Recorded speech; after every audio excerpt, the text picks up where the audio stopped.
Le 9 août 2025, un éclair d'une intensité inouïe déchirait le ciel nocturne près de Stokborshchina, une localité tranquille nichée dans l'oblast de Tchernihiv.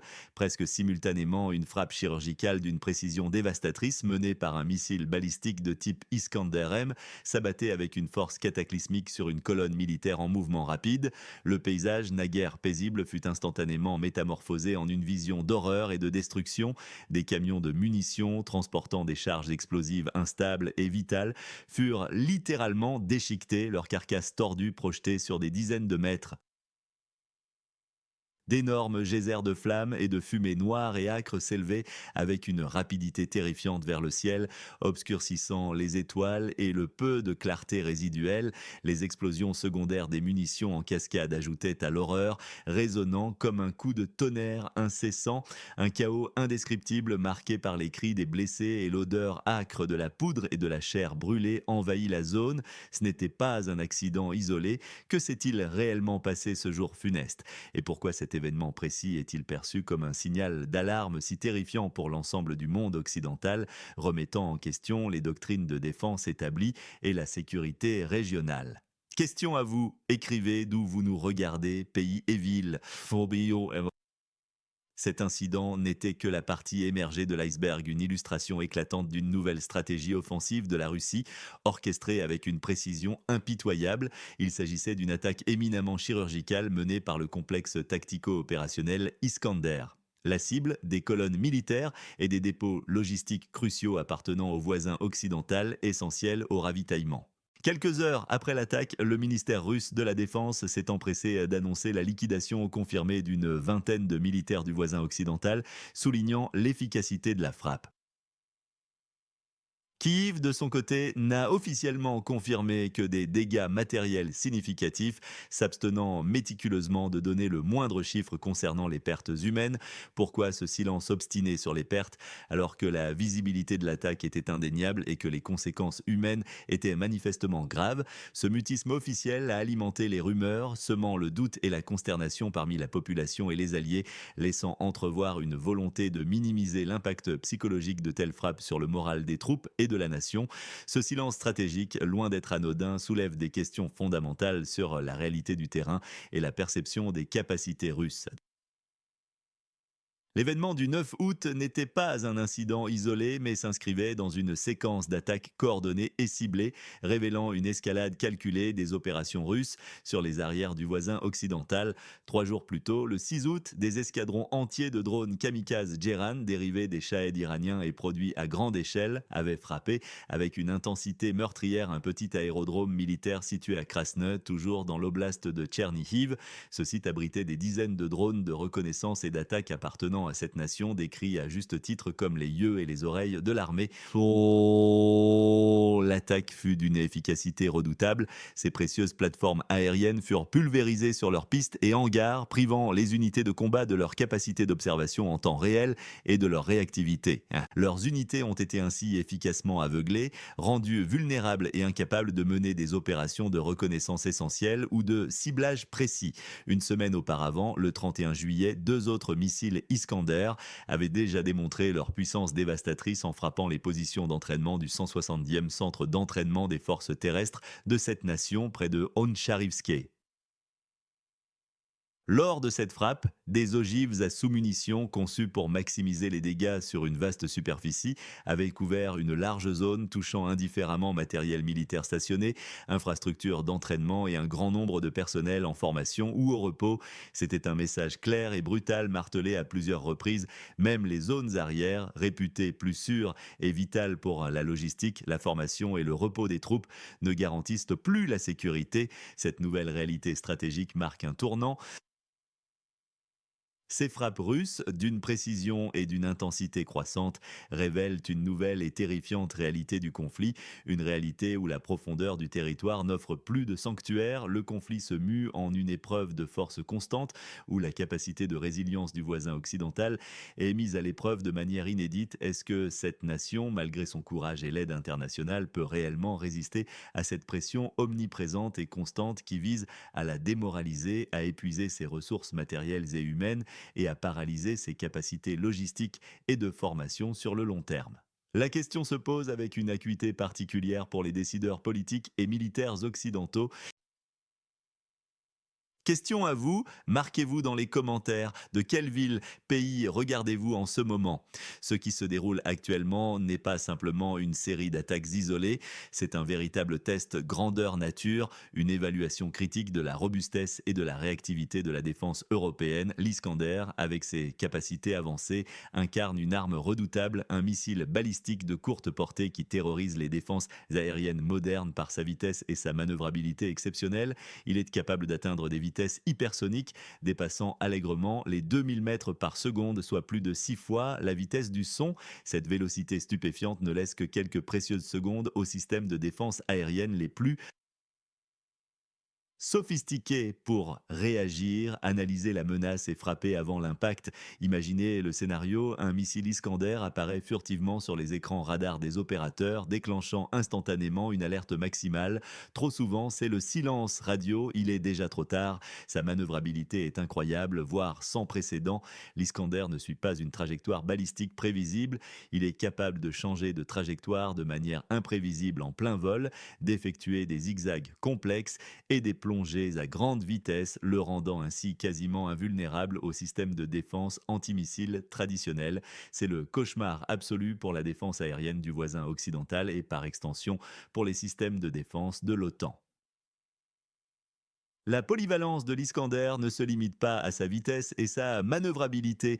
Elle est amplifiée par sa capacité à utiliser une gamme variée d'ogives, chacune conçue pour un objectif tactique spécifique. Il peut être équipé de charges explosives puissantes à souffle, H-frag, dévastatrices contre les cibles superficielles. Pour les cibles dispersées ou les aérodromes, il utilise des ogives à sous-munitions qui libèrent des centaines de petites charges explosives sur une vaste zone.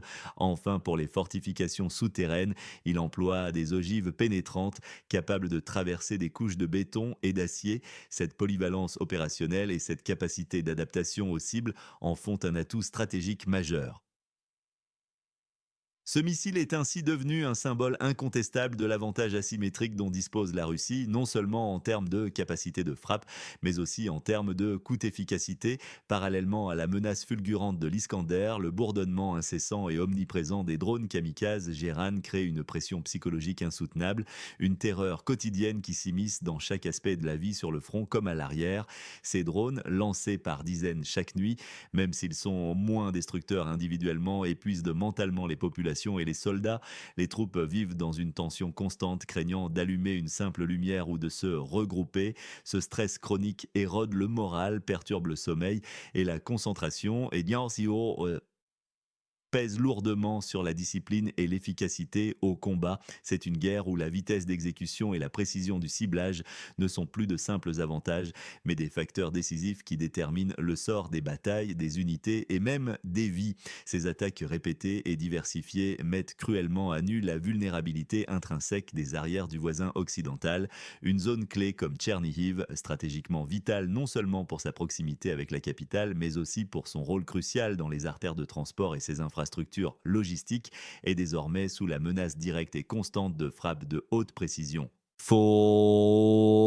C'est un changement de dynamique fondamental et irréversible dans le conflit, forçant le voisin occidental à redéployer des ressources de défense loin du front et à repenser l'ensemble de sa stratégie de protection du territoire national. Quelles mesures ou sanctions uniques dotées d'un pouvoir transformateur incontestable pourraient véritablement infléchir le cours de cette situation complexe et volatile dans cette région, voire la faire basculer vers un nouvel équilibre ou une résolution durable? Soyez précis dans votre proposition en détaillant son mécanisme d'action et ses implications potentielles. Les informations qui circulent dans les coulisses des chancelleries et des centres de pouvoir sont encore plus troublantes, révélant des fissures profondes au sein de la coalition occidentale. L'administration Trump, si elle revient aux affaires, est perçue avec une ambiguïté grandissante, voire une hésitation manifeste concernant son engagement futur envers le voisin occidental.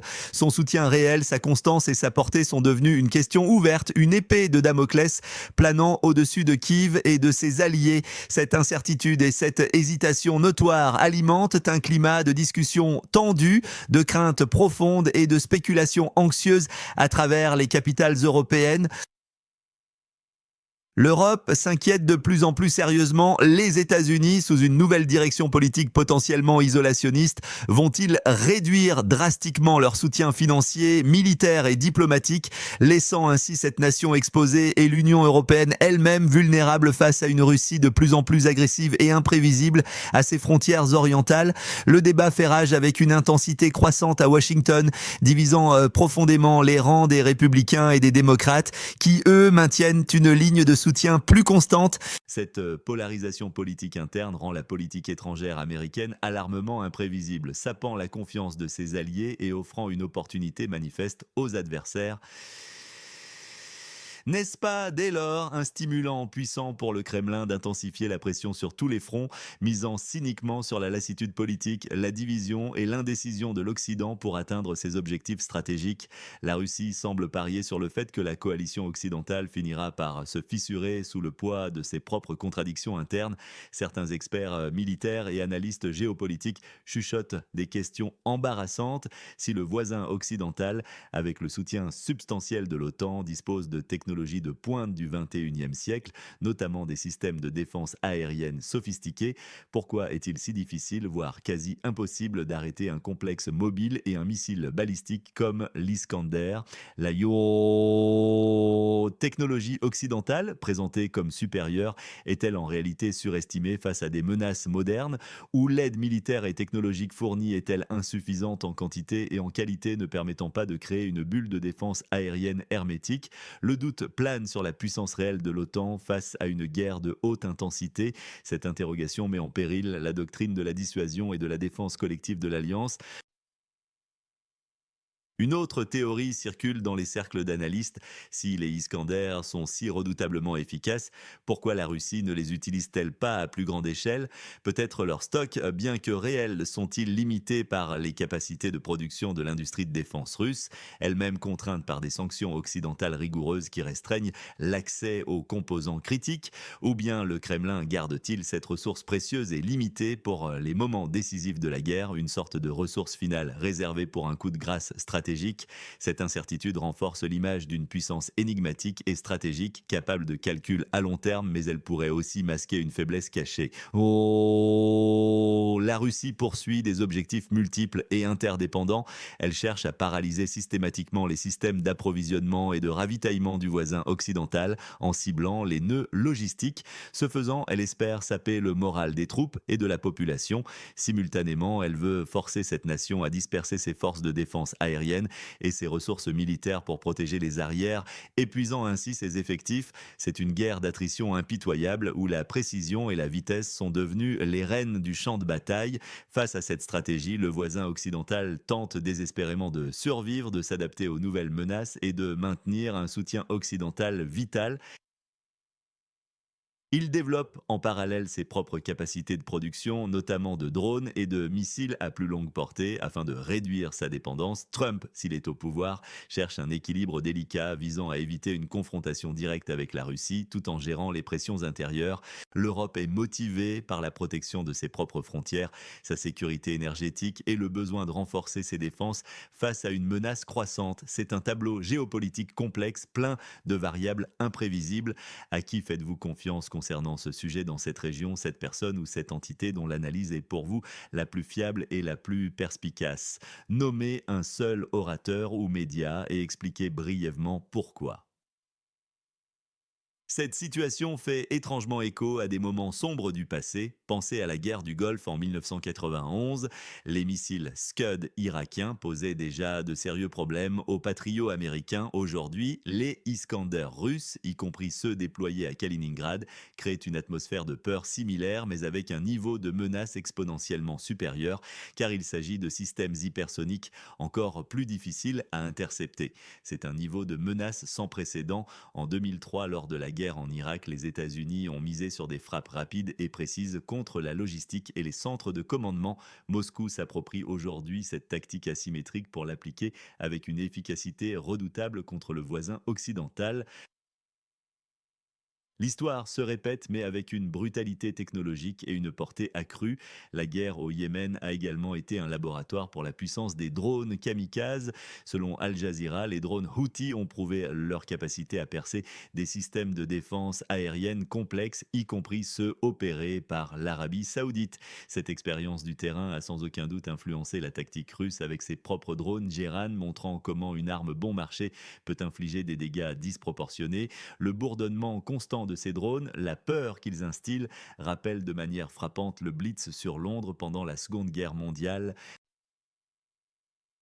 La capacité de Londres à endurer ces attaques massives de la Luftwaffe est comparée à la situation actuelle de cette nation qui doit s'adapter en permanence à une nouvelle forme de guerre, survivre aux assauts incessants et transformer sa propre résilience en un puissant symbole. Quel événement majeur dans le secteur de la défense ayant des implications stratégiques profondes est actuellement sous-estimé ou même largement ignoré par les médias grand public et les analystes traditionnels? Nommer cet événement et expliquer en détail pourquoi il est selon vous sous-évalué dans son importance et ses conséquences. Les risques associés à cette situation sont immenses et se déploient sur plusieurs fronts. Politique, militaire, économique et social. Politiquement, l'OTAN et l'unité occidentale sont sous une pression sans précédent. La double politique de l'administration Trump, oscillant entre soutien et isolationnisme combiné aux divisions internes croissantes au sein des États membres de l'UE, risque d'affaiblir considérablement la cohésion de l'Alliance. Une telle fragmentation pourrait conduire à un scénario où l'Europe serait contrainte d'agir de manière autonome au risque de compromettre la solidarité transatlantique et d'encourager davantage l'agression russe. La crédibilité de l'OTAN est en jeu. Militairement, la menace est existentielle. La paralysie progressive des systèmes de ravitaillement du voisin occidental par des frappes de précision représente une menace réelle susceptible de mener à un déclin drastique de sa capacité de combat. Sans munitions, carburant et nourriture, aucune armée ne peut tenir le terrain.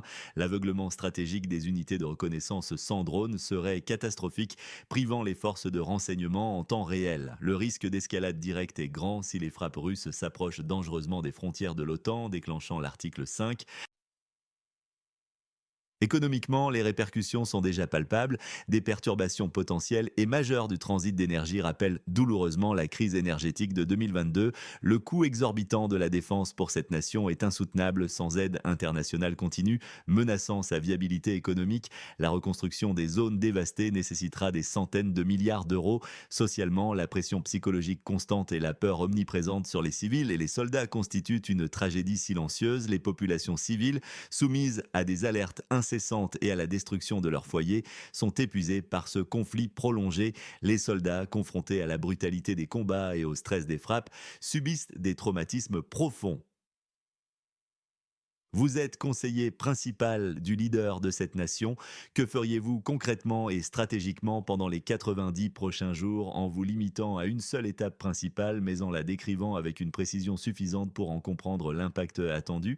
Quatre scénarios possibles se dessinent pour l'avenir de ce conflit. Le pire, l'escalade directe. Moscou, galvanisé par ses succès, intensifie ses frappes massives sur les infrastructures critiques. En réponse, cette nation recevrait de nouvelles livraisons d'armes avancées à plus longue portée, ATACMS, système de défense aérienne. Le cauchemar d'une course aux armements s'intensifierait, augmentant le risque d'une implication directe de l'OTAN. L'Europe ferait face à une crise sécuritaire sans faux précédent depuis la guerre froide. Le second scénario, le plus probable, la guerre d'attrition prolongée. Les deux camps sont limités en ressources. La Russie économiserait ses missiles Iskander, cette nation ses précieux missiles de défense aérienne. La ligne de front se stabiliserait, mais les frappes sur les arrières et les infrastructures continueraient de manière régulière, conduisant à un épuisement lent et progressif des capacités des belligérants, une saignée constante qui pourrait durer des années. Ce serait un conflit gelé sur le papier, mais chaud et meurtrier sur le terrain. Un troisième scénario inattendu et potentiellement dangereux pour Kiev serait une percée politique soudaine. Sous la pression croissante des problèmes internes en Occident, crises économiques, élections volatiles, une demande de négociation pour mettre fin au conflit émergerait. Un leader comme Donald Trump pourrait proposer un grand accord où cette nation serait contrainte de céder des territoires en échange d'un cessez-le-feu. Ce serait une solution politiquement et moralement douloureuse pour Kiev, potentiellement inévitable. Enfin, le meilleur scénario pour cette nation serait une révolution technologique et industrielle interne. Cette nation réussirait à produire massivement et de manière autonome ses propres drones d'attaque à longue portée et ses missiles à moyenne portée capables de frapper le territoire russe. Cela changerait fondamentalement l'équilibre des forces, plaçant Moscou sous la même menace de frappe constante, forçant la Russie à une nouvelle adaptation. Où se situe précisément la ligne rouge, le point de non-retour entre le voisin occidental et la Russie, dont le franchissement aurait des conséquences irréversible et incalculable pour la stabilité régionale et mondiale. Exprimer cette ligne rouge en une seule phrase concise et percutante. Oh, les gagnants perçus dans cette situation complexe sont clairs. La Russie, qui démontre sa puissance technologique et tactique, exploitant les divisions et la lassitude occidentale et projetant une image de résilience face aux sanctions. L'Iran, en tant que fournisseur de technologies de drones et de savoir-faire en matière de missiles, pourrait également en tirer profit, renforçant son influence géopolitique. Les perdants perçus sont le voisin occidental, subissant pertes humaines et matérielles considérables, une pression psychologique intense et un épuisement progressif de ses ressources.